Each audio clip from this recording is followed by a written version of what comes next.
pull up Twitter here.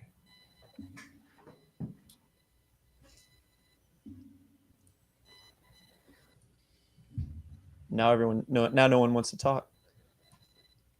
I'm always nervous because I don't know when you're recording. I see live and I don't know what's happening. Yeah, we're not recording, but yeah. Also, I think you mentioned it, the rundown of the games recently, and talking about the City 2 roster. Maybe I don't know if we're recording next week, so maybe if we go through who we think is going to be cracking the starting lineup, just give thoughts on how we think people are doing in preseason. Yeah, that sounds good. Yeah, starting lineup would be a fun thing to kind of finish with. Let's see here. See, now I'm having to deal with all my retweets. I have to go searching for. That's what happens when you go crazy. It's my fault. It's all on me. Okay, great. I got the questions pulled up.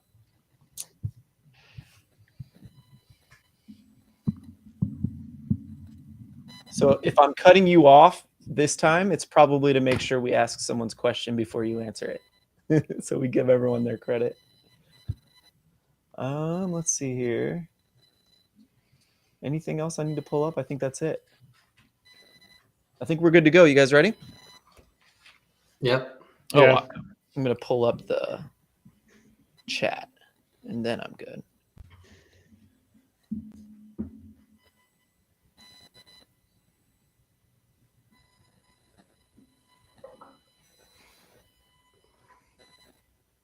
Assuming we're live.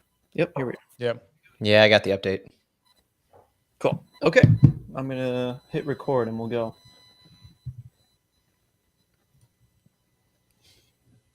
Welcome everyone to Flyover Footy. We got the whole crew here tonight. Let's dig right in because we got a lot to cover today, boys. We might be going over an hour.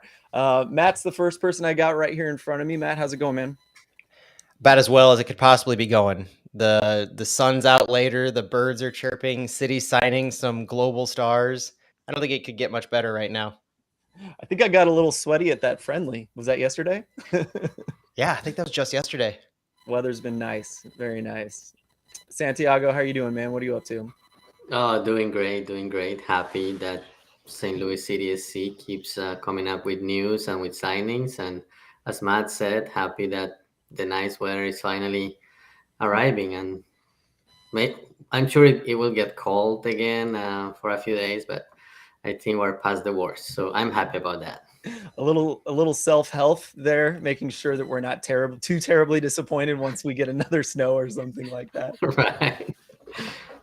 Jake, I saw you were a lot like me today. You couldn't get off Twitter, right? Oh, dude. This every time City, I'm like, I just trying to get along with my day job so I can have a life, and City ruins it. Dude, it's been wild with the rumors starting a couple nights ago. And then also I'm a big Australian rules football fan, and their season just started last night. So I'm very sleep deprived because I woke up at 3 a.m. to watch the game last night, which wasn't even my team. My team plays tonight at 3 a.m. So, but hey, a lot of good stuff happening. I don't feel tired right now. I can definitely sleep deprived, but I'm like super energized with everything happening. So You're riding the high. oh Yeah, it'll hit you tomorrow. Yeah, it's that early season. Stuart, that was you chiming in there. How's it going, man? It's going well. I've changed my avatar, and my camera has decided to stop working again, unlike last time when it was working last 2 times. So if Vin's watching, I'm sorry it broke, but Stu comes and goes. If we do too many of these streams without seeing you in person, you might just have to put that logo over your face so I recognize you. yeah, I'm down for it. Full face tattoo. Yeah. Well, we can attest to Stu is physically okay. Phil and I saw him at the preseason match yesterday, so Stu is okay. Am I actually okay though after that? Well, as okay as you those could be. penalty kicks. They aged us for sure. Felt like we were there for half our lives. 16? Yeah. 15? 19. 19 rounds. Yeah. 19 rounds of penalties. That's the longest I've ever seen. Was that because it was tied or just because they just wanted to keep going? It was tied in pens, yeah. Oh my gosh. They didn't want to keep going, trust me. I've actually never. It's always stopped for me at the goalkeepers at the latest. Does it go? What does it do? Does it start back at the top? They Start over, started, yeah. yeah, they started back over, and so we'll probably get to the results. But the funniest part of it, and I mean, I hate to call him out, but Josh Doling missed a PK that would have won it against his alma mater, and that's what kept it going. He did it for the And Bears. he caught so much hell from the keeper. I mean, it wasn't a keeper stop. It was just, I mean, he missed it, but he caught so much hell from MSU. Well, let's jump to the news, guys. We've got a big one today, and it is that Roman Burki is now the goalkeeper, as far as we know, for St. Louis City SC. That is MLS proper, and he'll be coming in July. And that's all the news I'm going to give you. Matt, why don't you fill us in on some other details before we all kind of respond here? I mean, I think we know like who Burki is by now. Most people, especially folks who tune into this, have been on social media, seen the blasts of pictures and news, and if they're not familiar with him from Dortmund, then they're familiar with him now from the social media blitz. But he has over 200 Bundesliga game experience, over 30 Champions League match experience. He has won 2 cups with them, Jake, I believe. He's been there and back. He's tall, City credited him 6'2", Transfer Market credited him 6'4", so he's taller than Lutz. Those pictures are pretty obvious, and Lutz is 6'1", I think. 31 years old. He has been with Dortmund for 7 years, I believe. And the tricky thing is, or really the interesting thing to me, is how and why we seem to have gotten him. So he hasn't played a match for Dortmund since last season. Fallen out of favor. They're going with a younger guy. Jake can probably fill us in on the details on why he hasn't played. But all of that has kind of enabled the market to open for Burki. And with Lutz's connections, I think that City is the only MLS club that had an opportunity to bring him to the United States. I don't see any other suitors. We didn't hear any rumors of any other MLS clubs. And I think it was Lutz's connections and Lutz himself and his experience, knowledge, and the fact that everybody knows him in Germany, and that relationship that really enabled this to even be possible. I think also the opportunity that City was providing to be a stable, everyday keeper. So the Bayern rumor that he had, so Bayern Munich, Aston Villa were among 2 of the suitors for him. But I know Bayern was more of a backup keeper role that they wanted to bring him in as. And I think that led heavily into his decision, aside from the United States being an interesting option, aside from MLS being a growing league that is attracting some better players in their prime.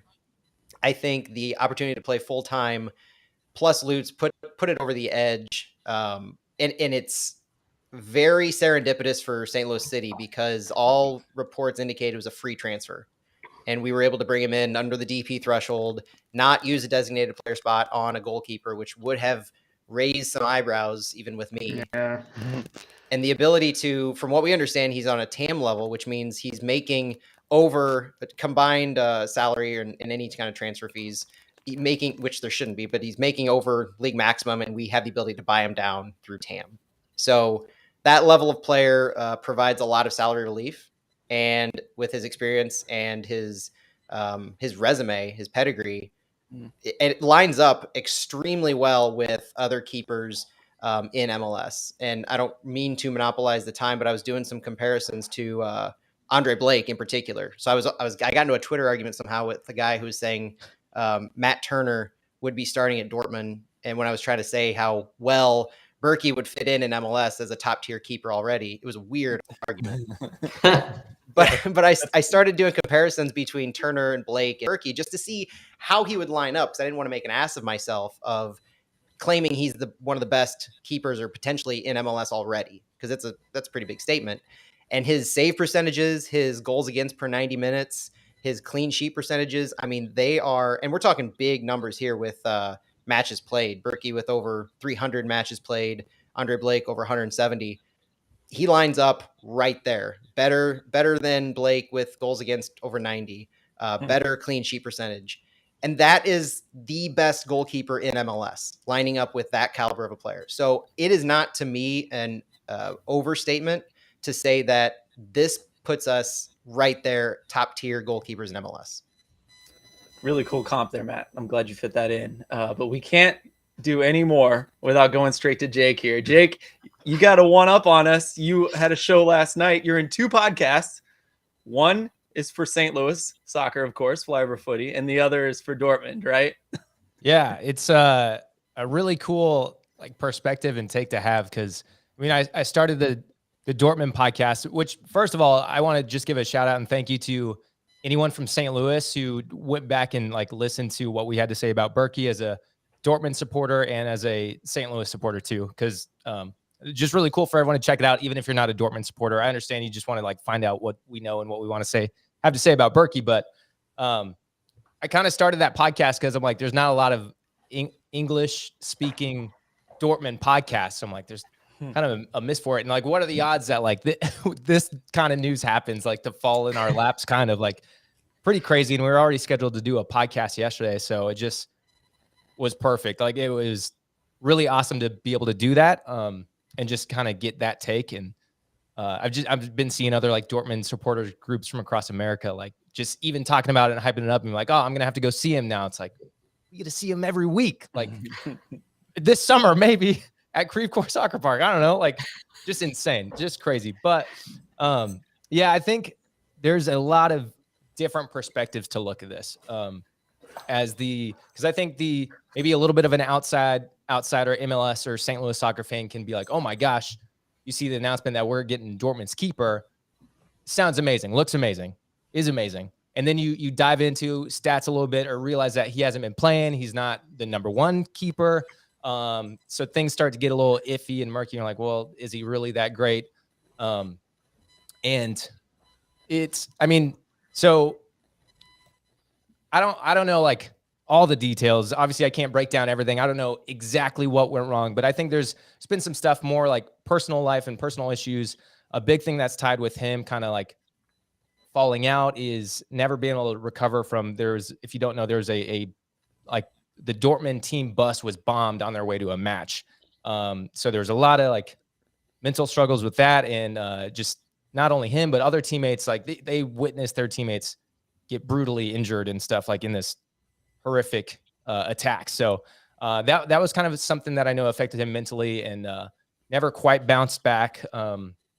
And then there are the Dortmund fans who like love him, and because he's had some fantastic games.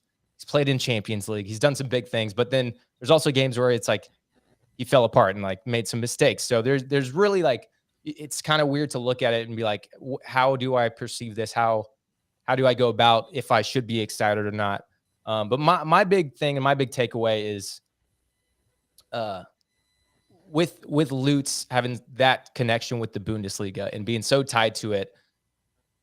And this is also us or having like blind faith in Lutz and like trusting him, which I do. We might see things change over the next couple of years when let's see how everyone plays and how everything goes. But like just having that blind faith and trust in Lutz. And he knows Burki's history. He knows him from the Bundesliga. He wouldn't just bring him in if he's like, this guy's completely off form and there's no chance of him coming back. It's kind of been a situation where he's needed a move, just kind of a change of scenery, like to refresh and refocus.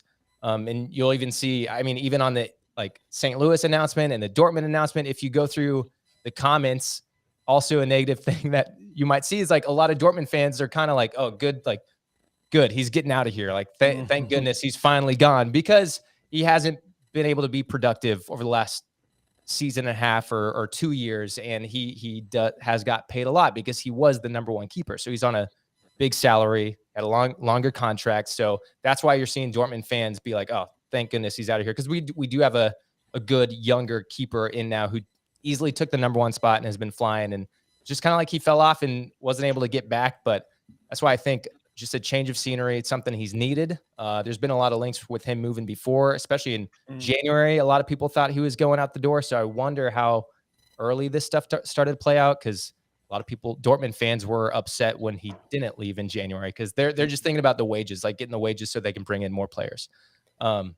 But yeah, What- my perspective is that trust in Lutz, because I don't think he would sign him or bring him if he didn't think he would be able to be successful. So Do you know what kept him at Dortmund this past transfer window? Because it seemed like he had a pretty concrete offer for a sale, if not a loan, and it almost seemed like he chose not to go. I don't know specifics, and that's why I don't know if they were working this deal for a while is maybe my only guess. I was doing a little bit of reading about him and stumbled into an article about the transfer in January, and what I got from it was that he, at the end, he said he didn't want to do it because basically he was going to Turkey to Galatasaray, and it was because Fernando Muslera, the starting goalkeeper, has been injured. But apparently, when all these transfer rumors were going around, apparently the timeline for Muslera to come back was earlier than what people thought. So Burki didn't want to go there and not have any playing time. Hmm. So that kind of adds to the story of Mhm. Lutz is offering him a guaranteed first team spot. He's going to see 90 minutes for the bulk, if not all, of the games. Yeah, he did. He mentioned in the release that he's looking forward to him being a good leader for the young kids. So I'm sure that plays into it as well. And the last thing I'll say, and Stu, I'm going to turn it over to you, is it's interesting too to think about the fact that yes, he's German, yes, he has the contacts, he got him here. But Lutz is also a goalkeeper who's dealt with a traumatic experience. If you think about his time in Singapore, being falsely accused of gambling, and being thrown in a Singapore prison, and who knows, what they were doing to get the truth out of him. We don't know, but you could tell by the way he's talked about it that it was a traumatic experience, and you got to wonder whether that plays into it. I mean, that may be reading too much into it at the same time, but just a thought there. Stuart, anything else you want to say about this signing? Well, Jake touched on how we might see him this summer, this July, at Creve Coeur Park. And yeah, no, it looks like he will be playing with MLS Next Pros, St. Louis City 2 in July of 2022. So the other day I joked about, can he do it on a warm August night at Ralph Court Stadium? And it is kind of surreal to think about, yeah, a player of that caliber is going to be playing against, I don't know, some 16-year-old kid from the Union 2 Academy on the Union 2 team from the Union Academy. It's really bizarre and extremely unique.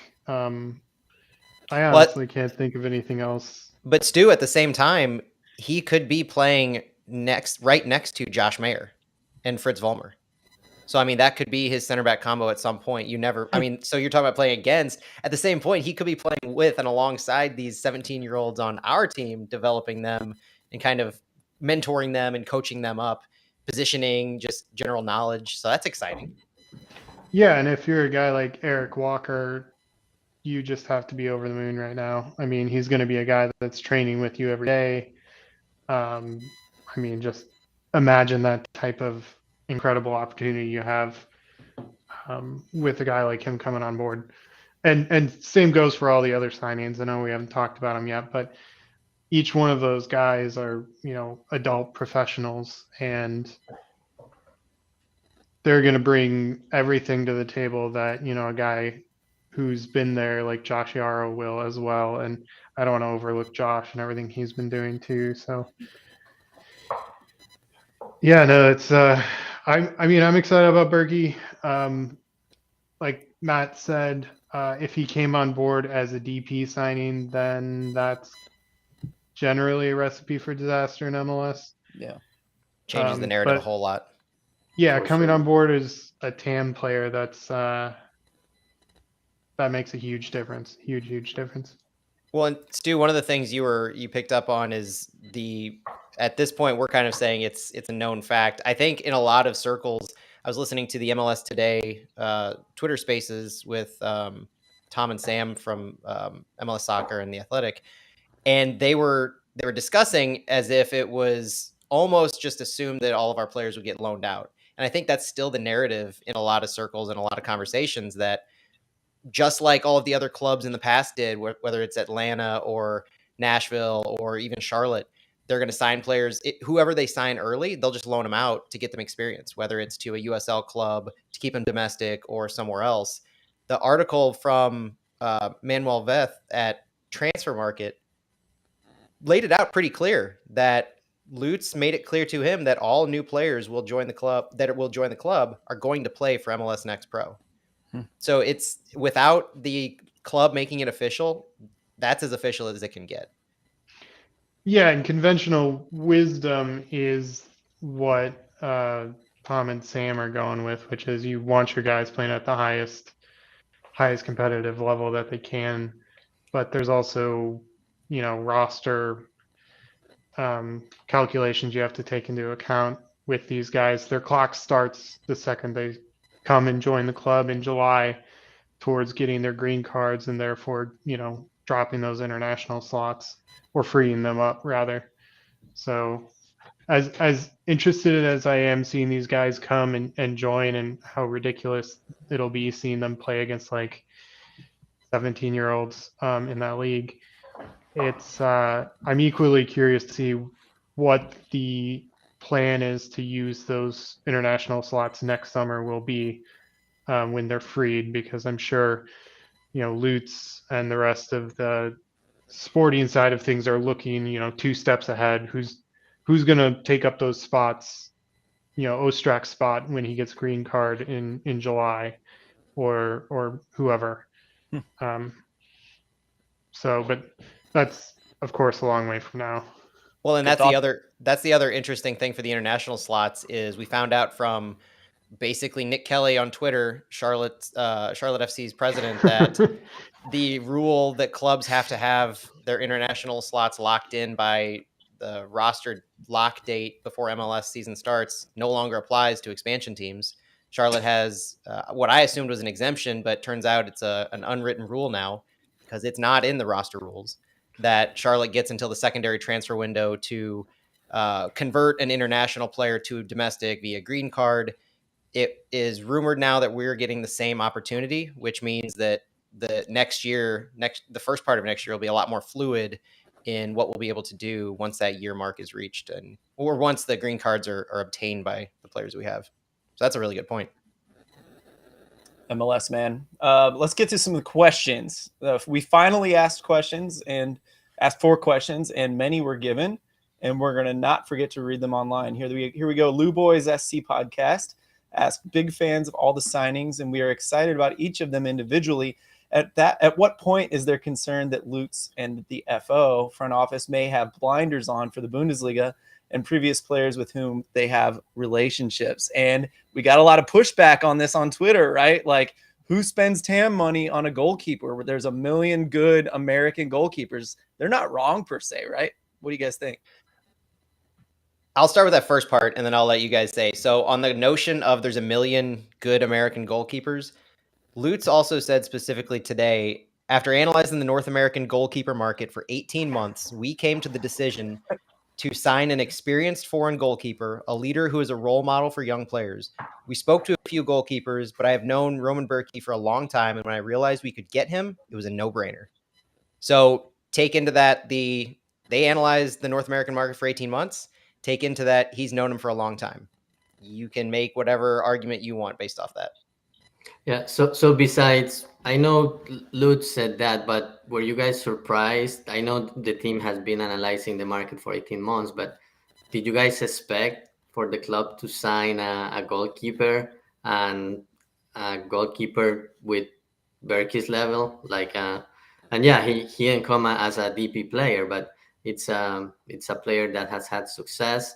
I never imagined that St. Louis was gonna sign a goalkeeper. I honestly thought they were going to find somebody in the U.S. market, or maybe in South America, maybe a young goalkeeper. But I never thought that they were gonna go and get a goalkeeper with Bundesliga and Champions League experience. Me either. Definitely but if he's not. there and he's an option, and you're looking at the other ones. I see where Lutz is coming from. I think he explained it perfectly. You know, how do you not sign Burki with all the other guys out there, and if this is possible? And Yeah, and because definitely. it makes Go sorry, ahead, man. Sandy, it makes sense with the quotes he gave, but also just the way that you can build your roster, and you can get him on a free, and so that leads to not using the DP. So it was that perfect storm in the MLS roster mechanisms, alongside all of the history he has with him and what he apparently saw or didn't see in the North American market. And a nice little thing that Matt slipped in there as a reminder. I forget constantly that the transfer fee is part of the DP status, right? Keep Yes. forgetting that. So, yeah. Santi, did you have more to say there? Yeah. So the other thing I was thinking when the rumors started, and as I saw the announcement this morning, the official announcement was if maybe the plan is for him to be the goalkeeper at least for the first 2 years, but keeping in mind that he's going to be a mentor for younger goalkeepers, and just thinking about St. Louis as a town of goalkeepers, how great will it be for him to mentor a local guy to be our goalkeeper of the future? Yeah, it feels very much. What's the hockey goalkeeper that spent time here as a coach? Martin Brodeur. Brodeur, yeah. Great one. That's a good one, Santi. I like that. I like that a lot. Let's go to another question. Joseph Iliff, I don't know if I said that right, but that's what I'm going to guess.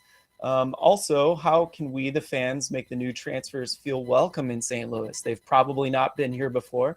Is there a tradition when a new player comes from far away, a welcome gift or a ritual? This is good. I like this question.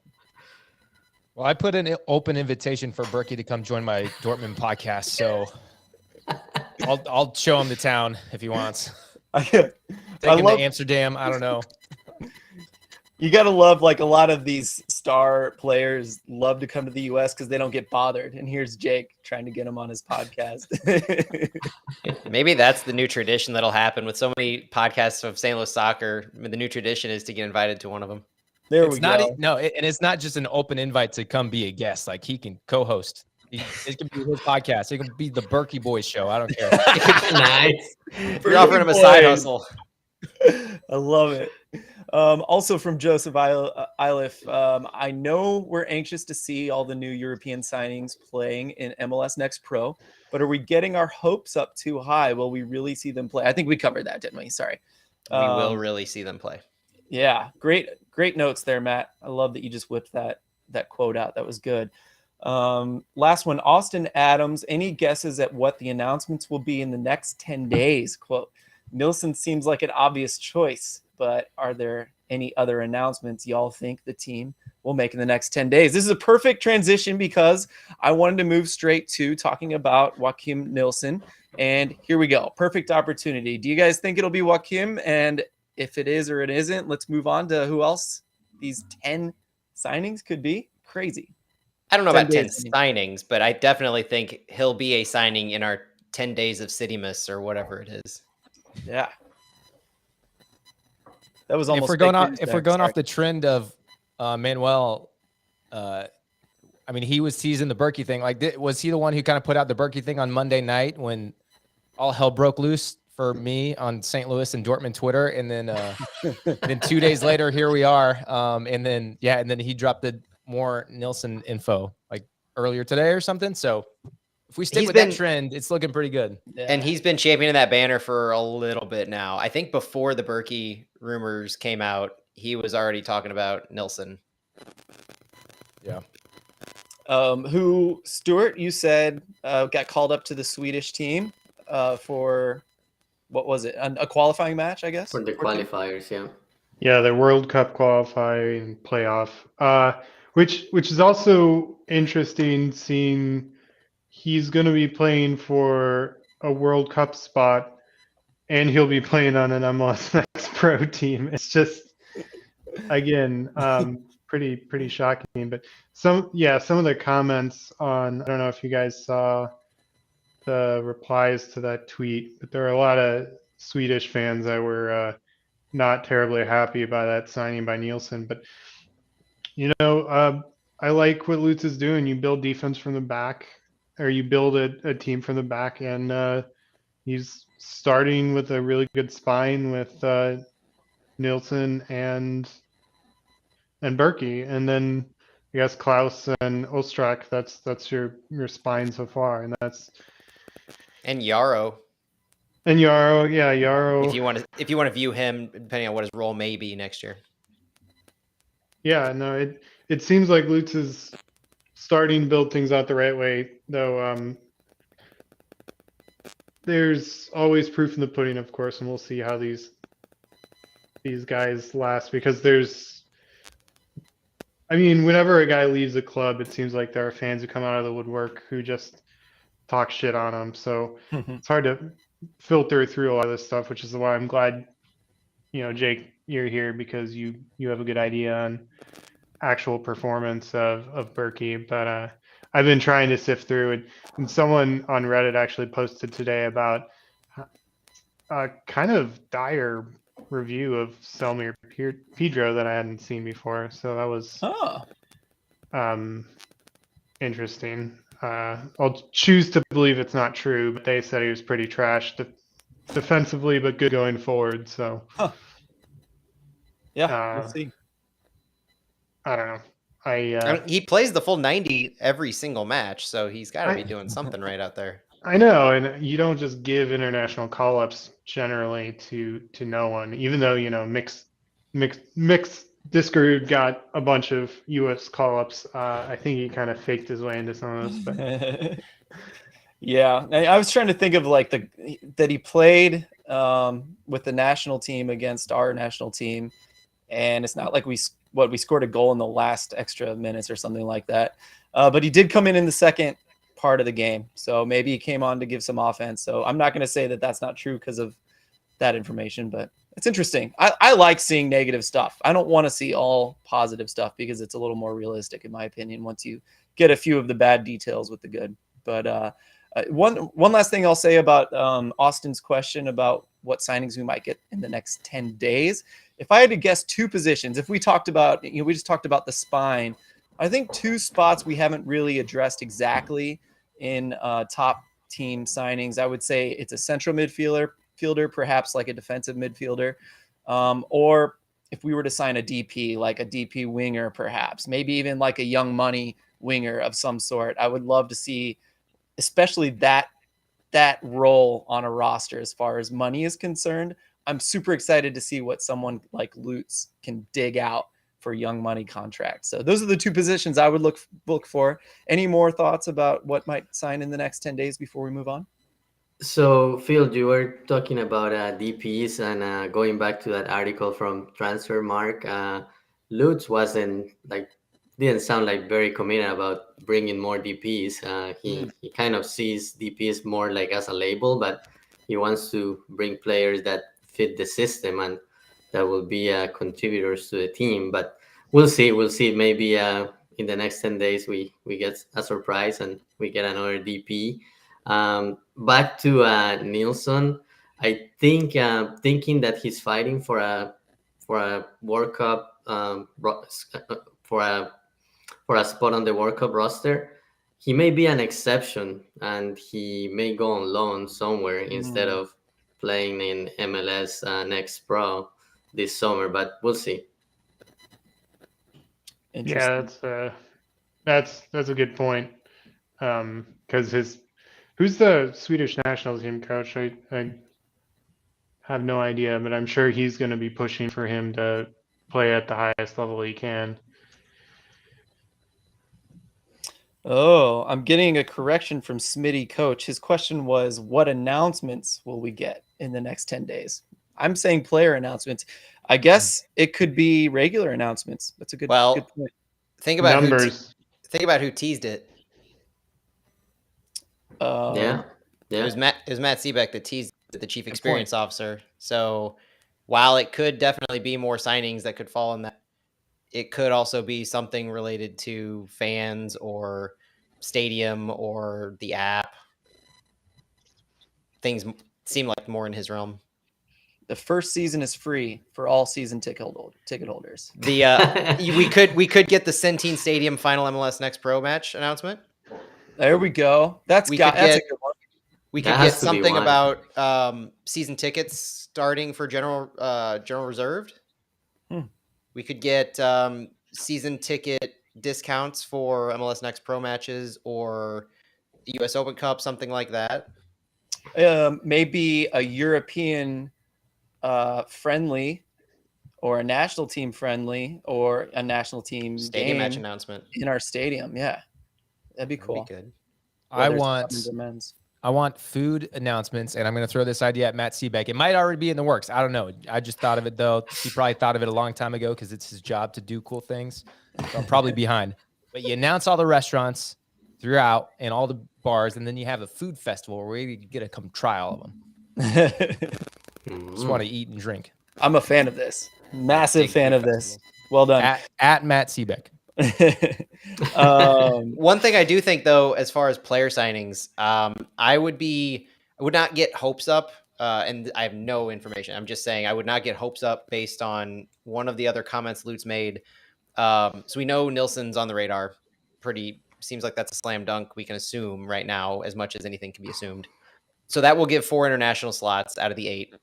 Lutz made comment being very cognizant that we have 8 to work with. And he seems like he's indicating he is going to get to that 8.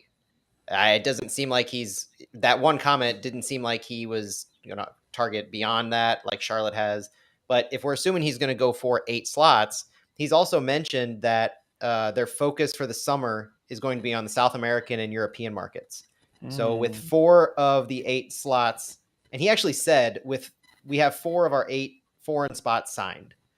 So, I mean, you read that comment right now. We have 4 of our 8 slots signed. That's Pedro, Ostrich, Klaus, Burki. Nilsson would make 5. So then you would have 3 for the summer looking at South America and Europe. I think that makes sense. And it opens up some of the things that seem more traditional nowadays in MLS, looking to South America for younger talent that could fit into the young DP or the under 22 initiative signings. So I know Lutz doesn't like to talk about those kind of labels and the roster mechanisms and stuff being a driving decision, but end of the day, MLS clubs are going to South America for those younger players. And that would make a whole lot of sense to get 5 now. And then if he's already targeting the summer for South America, get some more then.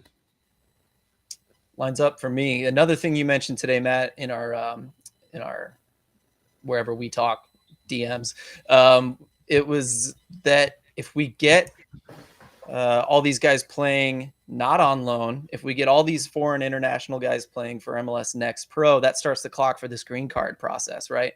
So, talking about 8 international players could be more than that if you count green cards the season after, if we really get that clock ticking there. So it'll give us a lot of opportunity to sign early in the season or get a lot of things going in the transfer window next January, potentially. One more thing to kind of loop the potential signing announcements, and then back to the Lou boys question about blinders on the Bundesliga. I don't think there's blinders necessarily, but it's almost taking advantage of Lutz's connections and be able to work those deals. And if you think about it, those deals can take a little more time when you have to get the medical check, which could be a little more difficult if they're overseas. You have to do the work authorization. So when we see more the local players, I don't know. I can't think of that word right now. Domestic players.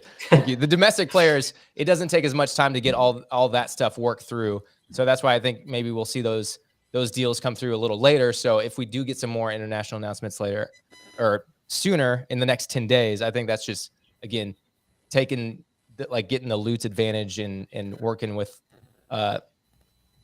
who he knows and be able to work through that stuff early just to get it done and get those deals done. Yeah. And time will tell, right? No one knows the answer to that. It's looking, I think we all feel pretty favorably about it right now. So we will see. Let's talk about the players on the roster that are playing elsewhere or in town. In this case, we're going to start because we all agreed that Josh Yaro is not getting all the credit he should be getting about being someone who is signed on this roster that is intended for use on the main MLS team, as far as we can tell. So let's start talking about what we've seen from Josh Yarrow in preseason. I'm going to open it up to you guys because I forgot to grab my beer, and I'm going to go get it real quick. Well, and honestly, before we mention what he's been doing, like I got paranoid the other day that we were starting to make up Yarrow being on City as assumed. So I was trying to dig in articles like, where did we find this quote? It was on his original announcement on the City website that he was signed and he'll like move up or with an intent for next year. So it's not like they're not advertising him as signed for City, and maybe that's just because they want to focus him on City too. But I just for my own sanity, like the team has published that he's going to be on the roster next year. The full MLS roster. That's what you mean. Yeah. Okay. Yeah, I just wanted to get that out of the way before we Thank talk you. about what he's been doing because I was paranoid about it when I looked it up. But he's been really good in preseason, right?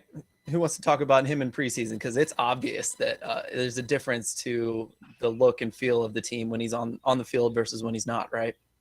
Yeah, I didn't make the game yesterday, and I haven't made all the games, but the Louisville one, especially with, if you remember how windy it was in the first half, we had the wind against us where like all we're doing is trying to hold on, like, because the ball was coming back to us no matter what every single time.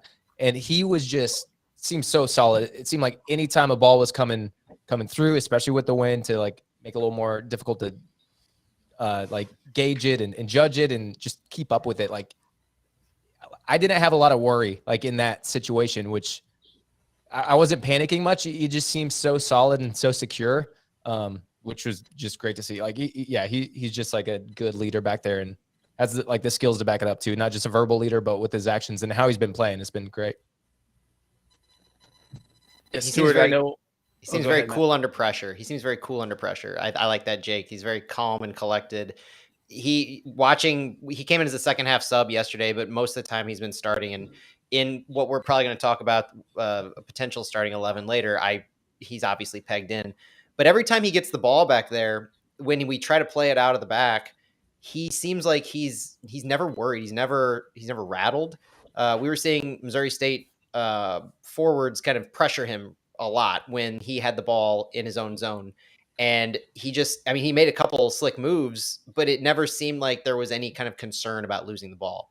And that composure is what you're looking for, not just in your center back, but in your captain. And I think that so there's that. And then there's also just the captainship, the mentoring aspect that we've seen on display.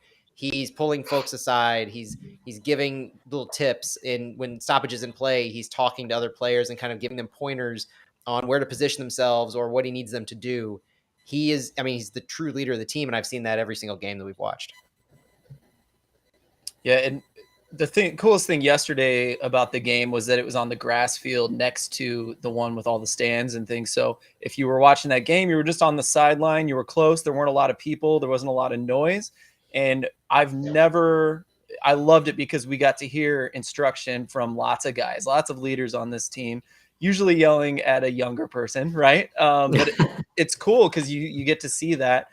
Stuart, I didn't know if you wanted to talk about that, but I noticed AJ was kind of yelling at some guys. Makil Watts was, and it was nice to see. Even Kuzain, I loved seeing Kuzain instruct some guys on what they should be doing because his body language, he's very reserved. He doesn't show a lot of emotion, but he's out there caring, and I liked seeing that. Yeah, there was a lot of good communication going out there between the guys, and I'm actually scanning the roster right now to see if our mystery Brendan is on there, and he is not. No. So Brendan was playing right mid, whoever Brendan is. Brandon. Braden. No, I don't know. Braden. Which we only know because we were so close, able to hear some of the other players yelling out and calling his name. Yeah. So it's one of those you turn your ear and you were listening very intently just to hear what they were actually yelling at him. Yeah. So, but it was a great experience. It was a nice, warm, sunny day. Couldn't ask for better weather. Communication was good. All the guys looked good out there yesterday. I showed up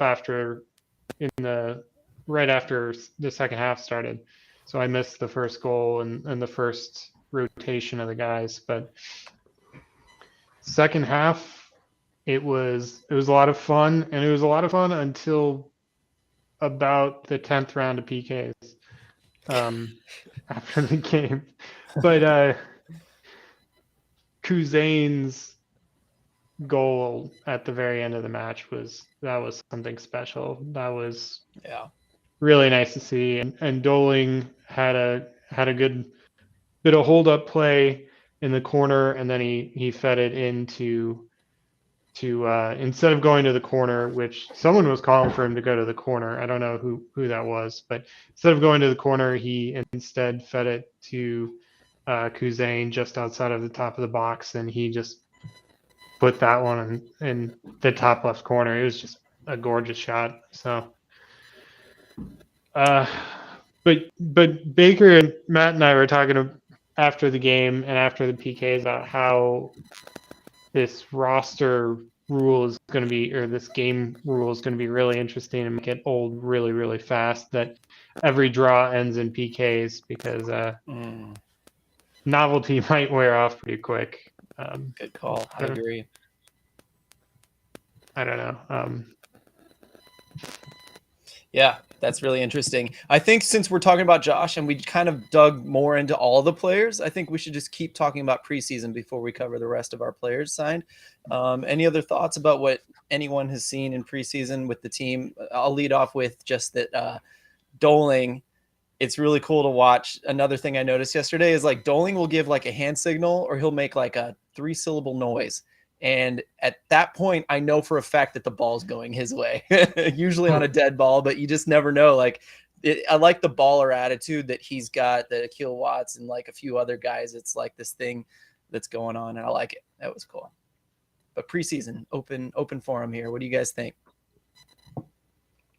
Well, I have missed most of the preseason games for different reasons, but wanted to ask you guys, since you guys have been at a few, like, have you seen the team getting better, like with every game? Is that something that you have seen?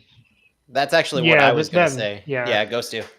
Yep. The first one we saw, which I believe was Memphis, which was actually the third preseason game, I thought was not a finished product. You saw some guys are still getting to know each other, feel each other out.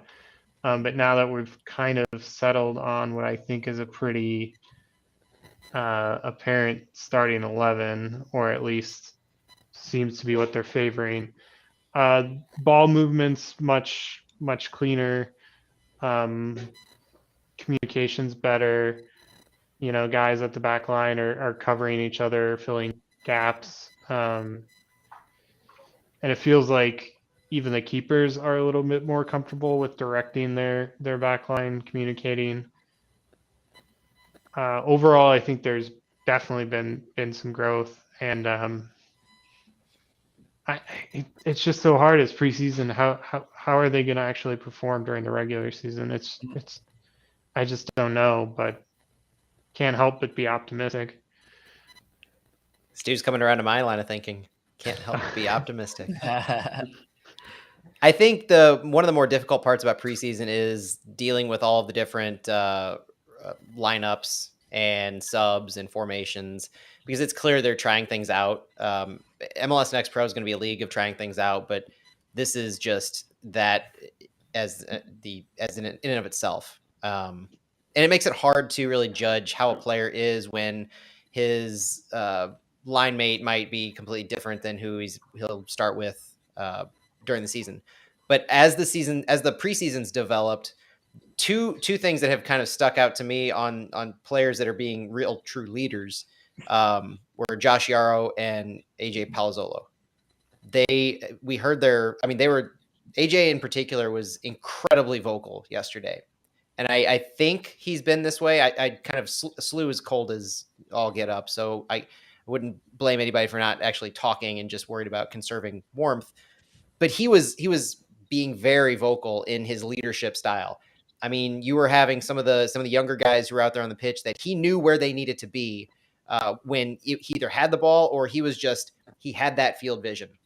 And as more of like a defensive mid, I think that's going to be a huge asset for us this year. And that I've seen that develop a little bit more and been able, as I watched the preseason matches, that stood out for me.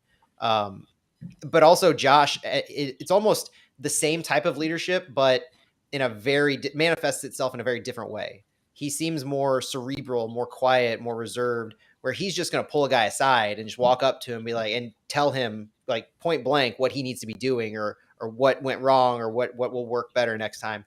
And I think there's a lot of value in those different styles of leadership on the field at the same time. And I could see as the game progressed, and a lot of the players who I would expect to start came in as subs yesterday, and most played the full 90, I think, against SLU. But I think as they become more comfortable with each other, and they're not just vocalizing that to each other and knowing where each one needs to be, but aside from some of the younger guys, everybody was really in position very well. I mean, we saw consistent movements. We saw what appeared to be some kind of a defensive shift over to the entire left side multiple times, where they knew they had their game plan and they were just operating it to a T. And I've also been struck by the amount of possession that we have, just in general. The high press in the level of competition that we've been playing so far in preseason seems to have been working fairly well. I think the score lines reflect that. And I know in preseason scores mean nothing, less than nothing, but it does say something about the team itself when they can keep clean sheets, when they can put the kind of pressure on that we want to see them put pressure on. Because if you can't do it in preseason, you're never going to expect to do it in the regular season. So there's a lot left to see, but from the style of play that we've been sold and that we've been told that they're going to operate under, that has been getting progressively better and better. And I would expect to hear and hopefully hear a lot of good things coming out of the Omaha game on Friday. Yeah, I think if you look at this preseason, I'm just going to draw from experience. I think in the beginning we saw what I think a lot of this is coaching, and I really feel like a lot of this is John Hackworth doing his thing. When he took over for James O'Connor at Louisville, he didn't make a lot of changes, but what he did was make darn sure the defense was solid. And so we kind of saw, even though it was disjointed in the attack, even though the swarm just almost didn't exist in game one, right, against Memphis, the defense was there, right? It was very solid. And he's been experimenting with different players, which has been awesome and hard at the same time. But as the season has progressed, not only are we getting better at all the things you guys mentioned, but the swarm is starting to show up. And I think it's always almost like a correlation between when the guys are pressing really well and starting to disturb them, and a goal is coming in the next 15 minutes. You can almost feel it, or at least a good shot, or a good movement of the ball. And so that's something I've been noticing, and I think a lot of that is attributed to how Hackworth is managing these guys, which is nice. I'll also compare other preseasons to at St. Louis FC. I'll notice, and we're going to build our starting 11s later, but like you see like 50 to 70% of starters, and then there's a bunch of guys that they're trying out, and they're always kind of splattered all over the field, the new guys. So that's something I've been noticing as well. So that's been fun to kind of read through that once we kind of figure out who everybody is.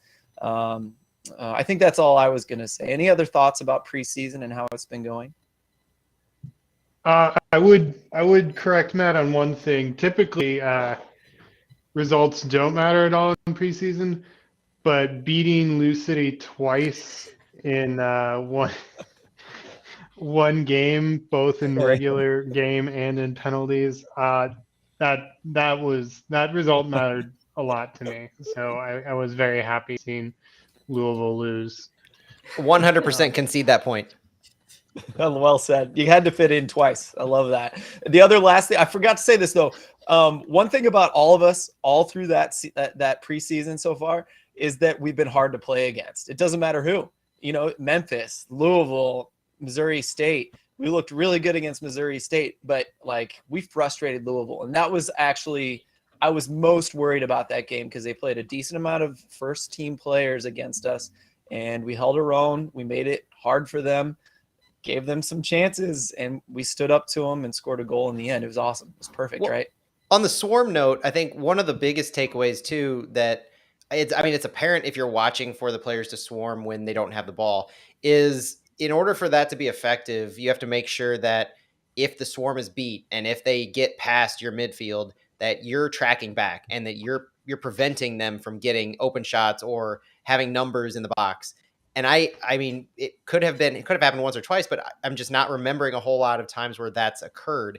And it's a credit to not only the formations that we have and the ability for our players to attack when they're on the defensive side, to attack the guy with the ball, multiple players attacking one individual, but also to our center backs in particular. And I think our defensive midfielders are doing a fantastic job of tracking back. And when I was mentioning shifting formations over to the left side, for instance, I think that's why we're seeing that. The more I thought about it, the more it just became obvious that if we're trying to attack the ball handler on the left side, and we're putting all of that pressure over, we're kind of like committing to one side of the field and ensuring that the ball can't leave that side of the field. So we're kind of dedicating ourselves to the half of the field, vertically the half of the field, as opposed to just letting the players on that side of the field who play left back or who play left center back deal with what's over there. We're committing fully. And it doesn't seem to have really bit us yet. But I think that to me is one thing really to keep an eye on as we start the season, if we can keep that kind of pressure up against league opponents. Agree. So side note real quick, I think I might know who Brendan is. Mystery. I think that might be Brendan Gittemeyer, who's the equipment manager. He might have been playing yesterday, getting some time in. That's insane. Yeah. Go ahead and say who else we thought was on the field at one point. I thought maybe Charlie Rankin was out there, but I wasn't sure. We never figured out who he was. So there was a midfielder or somebody playing on the left side that we just could not figure out who it was, and from a distance had the same build as Charlie. It's possible. I mean, if they're throwing out the equipment manager, everything's on the table. Cool. Let's talk about Thomas Ostrak. Manuel corrected me on that. I still did my best. Who knows? Thomas Ostrak. I think that's the closest thing to what he was trying to get me to say. I'm sure it's not right, but he played, right? Matt, you tweeted all about this, so why don't you lead us on this one? It was a mystery to be able to find out what he was up to, because he played for FC Köln 2, or their U21 team, and he had played for them. That was his most recent appearance for Köln. But it's been awkward because he hasn't been getting time with the first team, and so it's been difficult to track. Almost like Burki in the sense, but not as cut and dry defined as last year. But Ostrak has been just not there. He had an injury last fall, so I don't know if anything was being recovered. And then there seemed to be, from media reports, a little bit of a desire for him to stay at Köln, but he didn't sign with them, so I almost see this as like he's not part of their plans anymore, so they're not going to play him. We might see a lot more of him on the U21 side, but he did play second appearance in the past month for that U21 side. He led off the scoring for them in the 27th minute, so they won the game. It was a nice little shot from distance. It didn't have a whole lot of bite to it, but it was from midfield. I don't know, about 10 yards outside the box, bottom left corner. He just took a chance, and he made it past the keeper, and that's all that matters. But he had himself a good game. Played about 66 minutes, and I hope to see him featured a little bit more going into the last few weeks of the season. Any thoughts about, did you see him pressing a lot? Because I know Köln kind of presses a lot. I don't know. They didn't have so the match wasn't available to watch. I was following on a live ticker. Yeah, so it was watching more for yellow cards, more for fouls. I would love to have. I've never thought I'd say this, but I would love to have FC Köln 2 tape to watch. Me too. I would now. But I think you're dead on. I think since he didn't sign with them, we're going to see him at Cologne 2 until he comes back over here, which, to be honest, I wonder MLS Next Pro might not be much different than that level. So it's not like he's going to have to humble himself or something like that. Any other thoughts about Tomas? Hope to see him more. Yeah, Selmir Pedro, we kind of talked about. We haven't gotten any minutes on him, but yeah, the negativity was there. I thought that was really interesting from Stuart. He's still playing with his team, so He's one of those guys who he's a left back, and so doesn't seem like he would just be doing anything flashy, but he's consistently getting 90 minutes. Him and Nilsson are the two that, and we don't need to talk about him because we haven't signed him yet, but those are the two that I've really been noticing get consistent playing time with their club and get 90 minutes most games that they play. So the endurance is there, the trust is there. And so that's why I'm going to go back and look at that negative comment, because it's curious to me seeing how much playing time and consistent appearances he gets across all competitions. Yeah, and Sarajevo, to that point, it's not like Sarajevo's at the bottom of the table. FK Sarajevo, who Selmir plays for, they are 4th in the table of the Bosnian league. I'm looking at it right now, so they're a decent team. So he's playing and starting for a decent team in a European league. I mean, they're not a top 5 league, but conventional wisdom says he's not a bad player. yeah. I've got his games in front of me. Ever since September 25th, he's played all 90, almost every single game.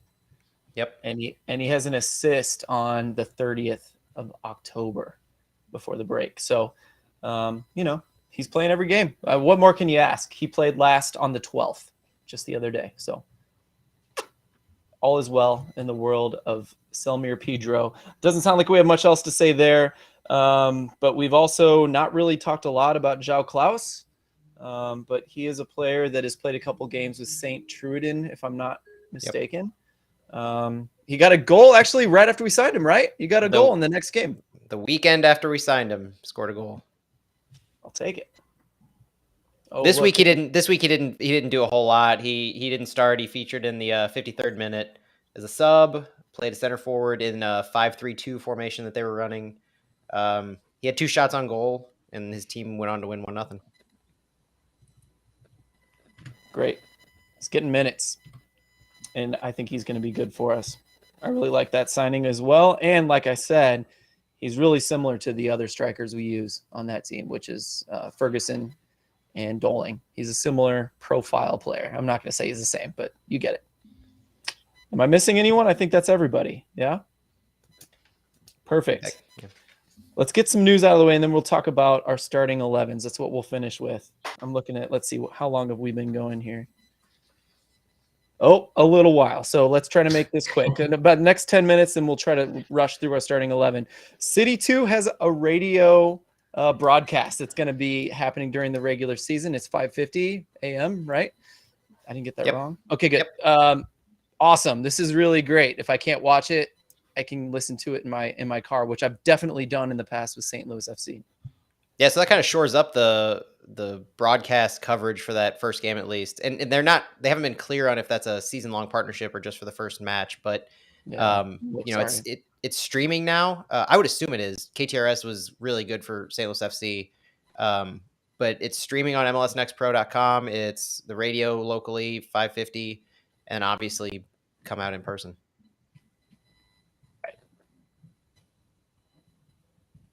So that's one thing. I think we covered that pretty well.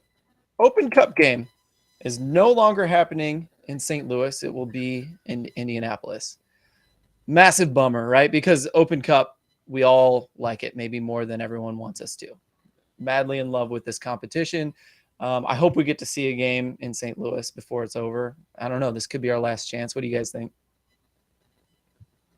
Well, gotta win that game against Indy first, right? To get a chance to see a game. But we never found out why it moved to Indy. So that was kind of disappointing that we're not gonna have a chance to see Open Cup. But hopefully we will win. And as we were talking earlier today, maybe make a run and see some of these signings play in July in the later rounds. Do we know the like the next round if we win the first game? Is there a date for the next round after that? I don't think they announce it till that round's over, but I might be wrong. Okay. It could be out there. It's something we should Google. Just gotta make a run. And I think we've all taken responsibility for the fact that we don't know why this is moved, and that's a simple question that we could have asked and we have not asked. That's on us, right? And every other journalist. I did ask.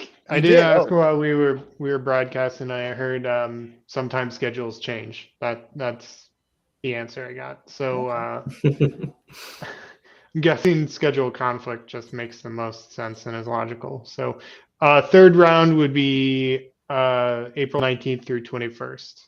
Okay. That's my birthday weekend, so yeah, draws coming up on April 8th, immediately following the second round. So if we wanted to see some of these, if we wanted to see Burki in the US Open Cup, he would have to, oh man, he wouldn't even make it for the semifinals. He would make it for the final if we could somehow beat Everybody. beat 3 USL teams, probably 2 USL teams, and USL Championship, and probably 2 or 3 MLS teams. All right. So, well, they that's a should have big worked. ask. They should have worked this Burki deal with the loan starting now. yeah, He's not playing anyways. Right. Might as well get him over here. right. Yeah, I mean, if we ate some of the salary, I'm sure Dortmund would be pretty happy with that one. they probably would. Yeah. Another announcement I think everyone's kind of known about this, but it's been announced that Dale Schilly is a part of St. Louis City SC, Yes. which is awesome news, right? Fantastic news. Love to hear it. Love to hear it. And in passing, I'll just say that there's been some weird, funny stuff that's gone on out there, and we all have a feeling that maybe Dale is going to put that weirdness to an end. So we've got Dale out there looking out for our kids is maybe one way to look at this, and I'm really excited about it. Good dude and smart soccer dude. We all respect him. We all know about him at this point. If you're listening to this podcast, probably. All right, starting 11, guys. If we were to have a starting 11 that you built, let's say you're playing a video game and you're building a starting 11 on game 1 of the MLS Next Pro season. Let's start with goalkeeper and back line. We should probably do a spreadsheet and actually put out the flyover footy starting 11, but let's just talk about it. I think we all agree Walker would start, right? In goal. Yeah, I think Creeks played pretty well, but my bias is towards Walker. He's a St. Louis FC Academy guy. One TK disciple, so he makes sense to me. Mm-hmm. And I think he's looked the best on top of that. I think he's looked very, very good. What about center backs? I think would anyone disagree with Yarrow and Hebert as at least the top 2? No, that's got to be it. And when I think of what we're doing here, I'm definitely thinking from an eye of who I'm expecting, which doesn't quite differ from who I want. I don't know these guys that well. I've watched their preseason matches, but I'm not like in love with a player who hasn't been getting a lot of minutes and that I wish but isn't going to. So I mean, all indications are Walker's been seeing a lot of the minutes lately, and Yarrow and Hebert are consistently that center back tandem, and they often play together. It seems they'll sub in together. They won't start together, those kinds of things. So it seems like they have a really good rapport going. And if we play 3 center backs, Kwame will be one, probably the newest center back. If we play 3 center backs, Matt and I are never going to agree on this, but that's why I threw it in as a caveat, right? You and I are going to come to blows on this until they actually put out a formation. Well, that was one of my too. So. But it was one of my most fun things about the SLU game is we're standing there watching the players move around on the field and where they're kind of settling back into, and it's like, oh man, yeah, no, there's definitely 3 players back there. I don't know what Kwame's doing on the left side so far up, or I don't know what Akil's doing moving up on the right side, but that I don't know what I'm assuming. And when I pick the starting 11, I'm kind of going from like a 4-3-3 perspective. It just seems like the most generic at this point. That might be a weird way to put it, but No, that's fair. yeah. I think that's totally fair. Ezra and Akil Watts, if we had four in the back, would just be my fullbacks every single game if I had the choice, if they can handle it with their legs. What do you guys think? Any other fullbacks stand out? So I was told that since Kwame came in, Ezra has moved up to more of a midfield, left side, left mid role. I don't know. I don't know about forward, but so when I think of the fullbacks, I'm looking at Kwame and Akil Watts. Kwame on the left side, Akil on the right. And you put Ezra in the midfield or forward line, something like that. Yeah, I have him on my forward line. Which is a nice little bit of if you go, not to jump too far ahead, but if you have Ezra on the left and Dita on the right, then you have the Armstrong brothers both on the field at the same time. It's pretty cool. Yeah. The forward line's the hardest. I think, if you want to just say who are your favorite, we should just do it this way. Your favorite center mids, it's hard to pick two, but I think we could all easily pick three. Yeah, I won't say mine, but what do you guys think? I'm going to go with AJ, Schneider, and Kuzain as my midfield. Yeah. But Ding, ding, I ding. think Diaz and Rivas are also good choices in that center mid role. But I think AJ and Schneider are nailed on just as much as Yarrow is at this point. If you want a guy that's going to punch you in the nose and not take any BS, it's Schneider and AJ, right? Like those guys, especially against Louisville, they were getting stuck in. That was my favorite part about that game, actually, now that I think about it. So that's good. Yeah, I think those three go without saying. The attacking line, it's super hard to decide because it's been, I think, the most heavily rotated. Guys will look good and not so good in different games. It's really hard for me, other than Doling. The mids were easy. I feel that's an easy lock, but I'm almost lost on the right hand side on who they're really going to go with. I think Ezra is running away with it more or less. The way his minutes, the way they're lining him up with the other starters lately. Doling is an obvious choice for center forward, but I really don't know what they're doing on the right hand side. It seems like they're trying to give Dita Armstrong a lot more minutes. Yeah. He's only 17 or 18, so it's pretty young. He comes from the same academy that Ezra and their dad, Ezra came from originally, and their dad runs. So I don't know a whole lot about him other than just where he comes from. I don't think there's a whole lot of tape on him. But he seems like he's getting more minutes, but that leaves like Celio Pompeo, Sergio Rivas, Vitor Diaz. I just don't know. And Celio in particular has been electric when he's been on the field. Mm-hmm. So, but he seems like he's been playing more on the left side. And I don't know if that was that first match. I think it might have been Lou City, but it might have been Memphis, where Ezra was left back. Celio was at left. I think it was Lou City. Celio was the left mid, and they had a lot of overlapping runs. They seemed like they were in sync towards the end of the game. Yeah. And if Ezra is moving up on the left mid, I don't know what really happens to Celio in that sense. Whether he moves over, if they shift a formation to fit him in there. Yeah.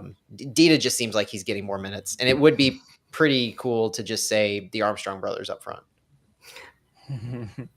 Be easy, yeah. I would say that Diaz and Martins are kind of if you were going to pick veterans that are in there that are going to push through a game, I'd say those are the two I'd pick to be right under Doling or to the side of Doling, however you want to look at it. But they haven't played in a while, so I could be way off on that. I thought Gibbs, the young Gibbs, I forgot his name, looked great in the first game, Memphis. I thought he looked pretty good. Carson, thank you. That to me is another weird thing, though, is and I don't know how much time we have to get into the academy or the amateur players, but I thought Jack Wagner looked really good early on as well with Carson Gibbs. And, I didn't see anything negative out of Josh Mayer and Fritz Vollmer when they were playing. Agree. I was a little hesitant on Nathan Ferguson when it might have been just coming off the back of Doling, but there was a little more hesitancy to some of the balls he was playing, on almost unwillingness to do anything but receive the ball in the box. And I juxtaposed this with what Doling was doing against MSU, especially, where he was getting to the ball, he was making moves, he was almost like a playmaker up there to deliver the ball.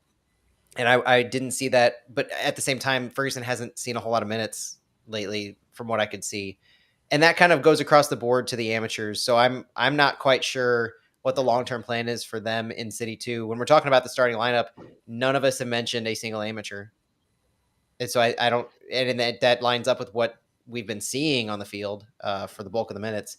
So that's an interesting storyline that I'm definitely going to follow during the season, is what they do with them. Another interesting thing that I think we've missed is when Doling's not playing and Ferguson's not playing, it's a rarity that it's anyone but those two. But in the first half of Missouri State, someone was playing striker and it wasn't either of those two. So I think we might have missed that. And it could have been the mystery player we were talking about. Who knows? Well, their offense was a lot more cohesive in the second half. That was very much apparent. Yeah.